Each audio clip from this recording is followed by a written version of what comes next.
पिछले वीडियो में हमने बताया था कि डायमेंशनल एनालिसिस के मेन 3 एप्लीकेशंस होते हैं। पहला एप्लीकेशंस है to convert a physical quantity from one system of unit to another. एक सिस्टम ऑफ यूनिट से दूसरे सिस्टम ऑफ यूनिट में फिजिकल क्वांटिटी को चेंज करना। दूसरा हमने बताया था to check the correctness of given physical relation, जो गिवन फिजिकल रिलेशन का करेक्टनेस, उसकी कंसिस्टेंसी चेक करना। और तीसरा हमने बताया था to drive A relationship between different physical quantity. इन्हें तीनों पॉइंट पर आज की वीडियो में बात होगी। Number 1, to convert a physical quantity from one unit to other unit. एक फिजिकल क्वांटिटी को एक यूनिट से दूसरे यूनिट में हम कैसे कन्वर्ट करते हैं। मान लीजिए आपसे पूछा जाए कि 1 न्यूटन, जो कि ये न्यूटन एसआई यूनिट है, इसको अगर आप सीजीएस में बदलेंगे तो कितने डाइन होगा, 1 न्यूटन में कितना डाइन होगा। या आपसे पूछ दिया जाए कि 1 जूल में कितना अर्ज होगा। तो इस तरह से एक सिस्टम ऑफ यूनिट को दूसरे सिस्टम ऑफ यूनिट में हम डायमेंशनल एनालिसिस से कन्वर्ट करते हैं। Let M1, L1 and T1 be the sizes of fundamental units of one system, and M2, L2 and T2 be corresponding units of other unit या other system. तो अब जैसे मान लीजिए ये हम लिखें 1 मीटर, ये एक क्वांटिटी है, फिजिकल क्वांटिटी। इसकी यूनिट मीटर है, फिजिकल क्वांटिटी लेंथ है, इसकी यूनिट मीटर है। तो ये मीटर और ये सेंटीमीटर। तो अगर 1 मीटर यहाँ है तो मीटर चूँकि बड़ी यूनिट है, इसलिए यहाँ पर जो न्यूमेरिक वैल्यू है और यहाँ पर सेंटीमीटर के साथ जो न्यूमेरिक वैल्यू है वो दोनों डिफरेंट होगी। तो 1 मीटर, जैसे मान लीजिए 1 मीटर इक्वल टू 100 सेंटीमीटर।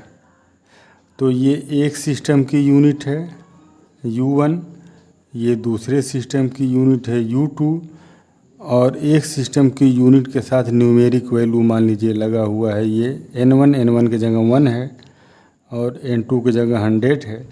ये दोनों इक्वल होंगे। N1 U1 equal to N2 U2, जहाँ U1 एक सिस्टम की यूनिट है, U2 दूसरे सिस्टम की यूनिट है, N1 पहले सिस्टम के साथ जो न्यूमेरिक वैल्यू लगा है और N2 दूसरे सिस्टम ऑफ यूनिट के साथ जो न्यूमेरिक वैल्यू लगा है। तो अब आप देखिए कि 1 मीटर 100 सेंटीमीटर के बराबर ही होता है, तो ये इक्वल होता है। तब ये न्यूमेरिक वैल्यू N1 और इसकी यूनिट U1, न्यूमेरिक वैल्यू 100 और इसकी यूनिट सेंटीमीटर। तो ये दोनों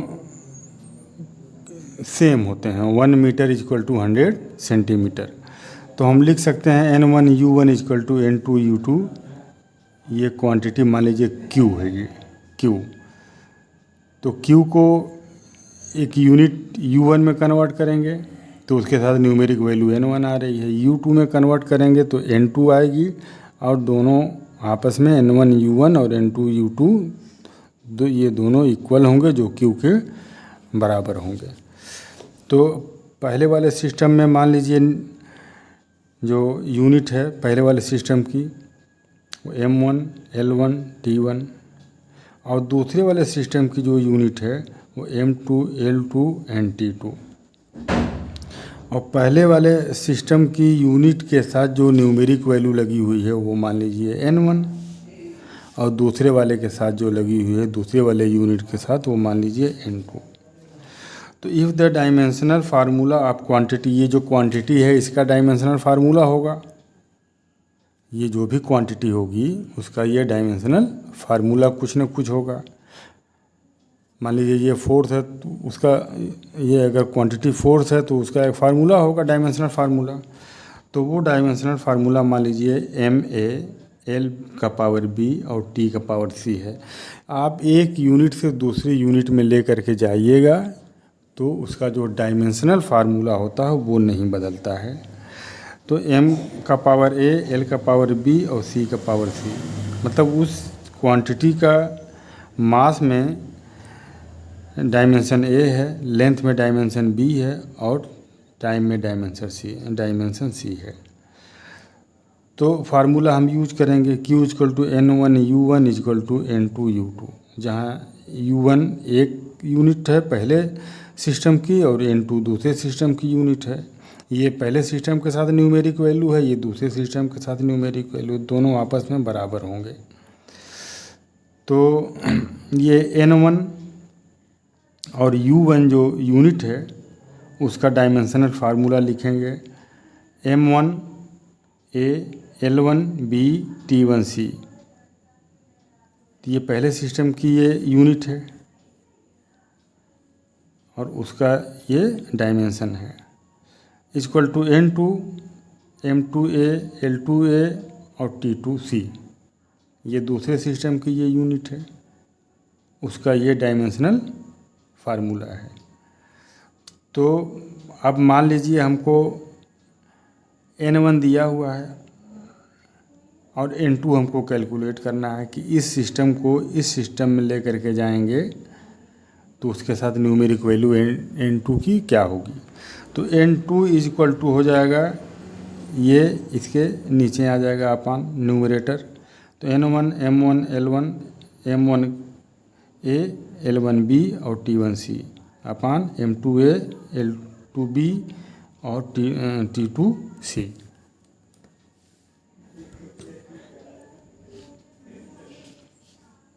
सॉरी, तो ये चीज़ रही। अब इसके बाद देखिए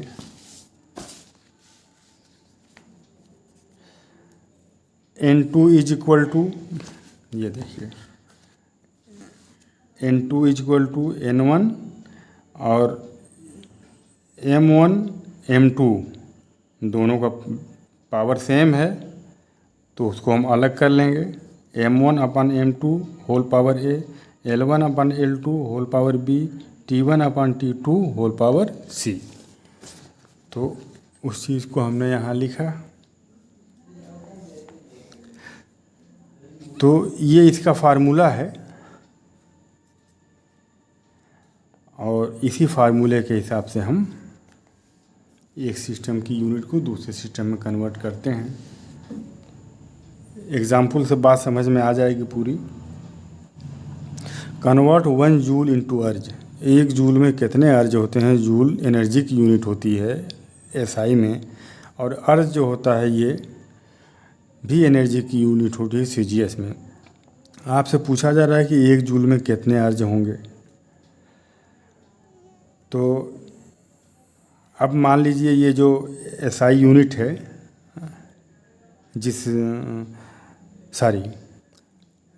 ये जूल एनर्जी की यूनिट है, तो एनर्जी का डायमेंशनल फार्मूला लिखेंगे।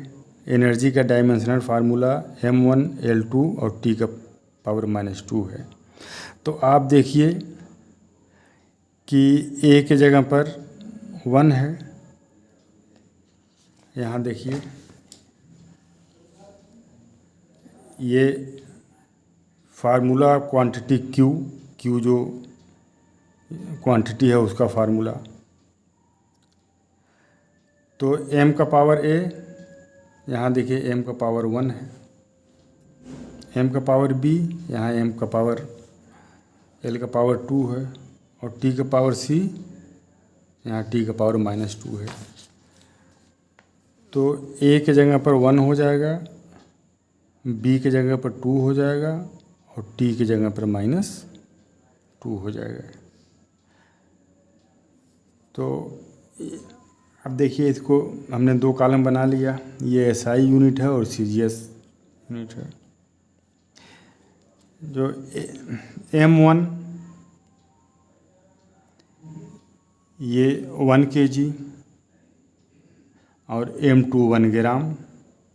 L1 क्योंकि इसको ये जो यूनिट SI में है, तो L1 की SI लेंथ की SI यूनिट मीटर होती है, तो L1 = 1 मीटर और T1 = 1 सेकेंड और N1 = 1 जूल।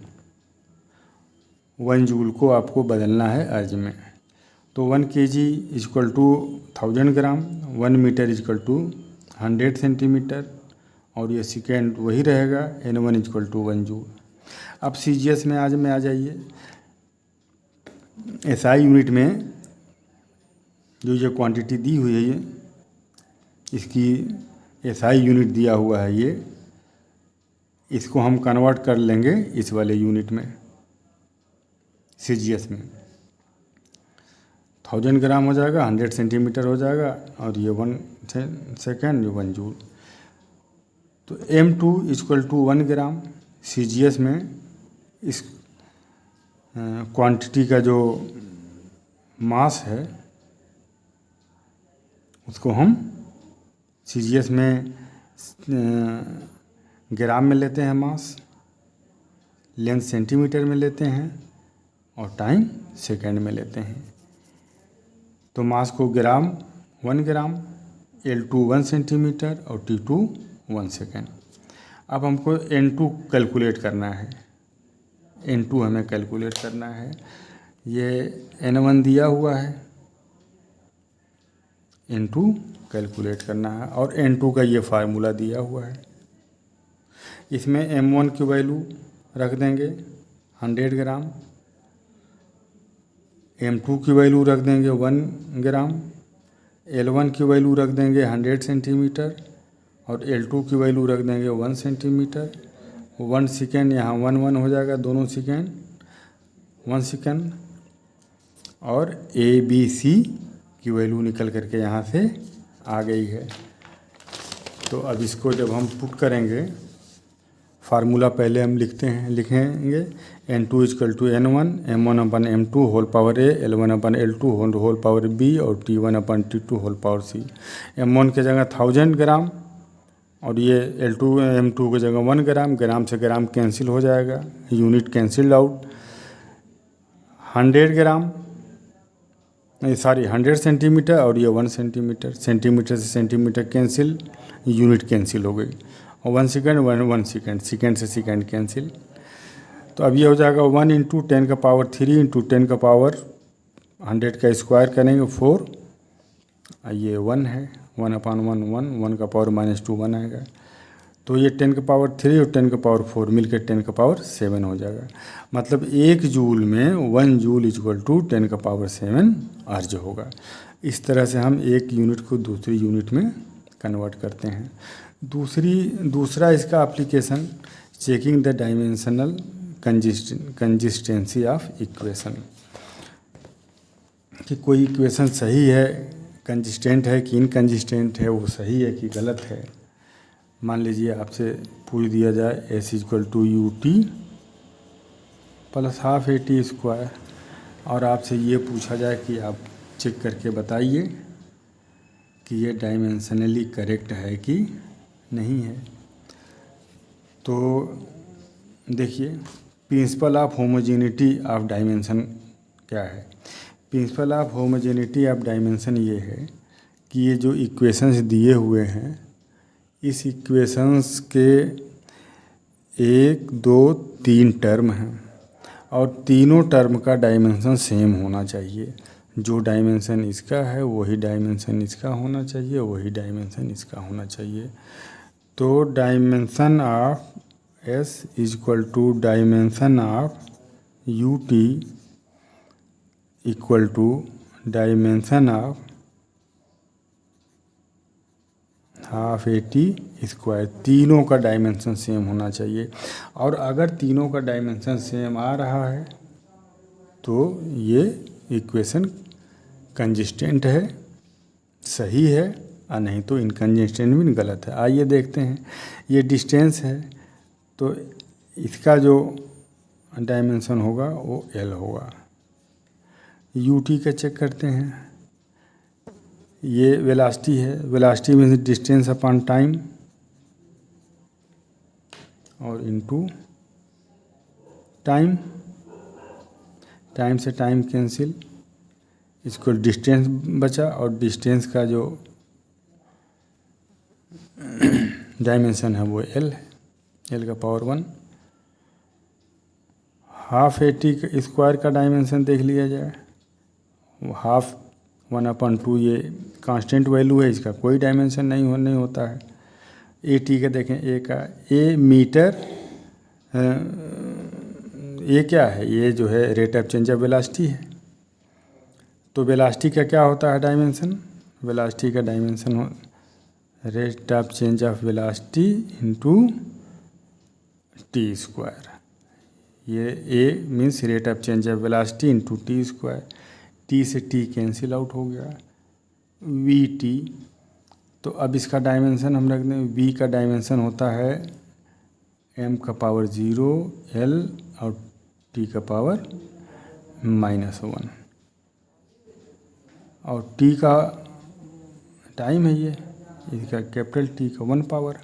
तो ये हो जाएगा m का पावर 0 L का पावर 1 और T से T का पावर 1, T का पावर -1, T का पावर 0 हो जाएगा, T का पावर 0। तो आप देखिए UT, इसको हम लिख सकते हैं m का पावर 0 और L T का पावर 0। इसको भी लिख सकते हैं m का पावर 0 L और T का पावर 0। तो आप देख रहे हैं कि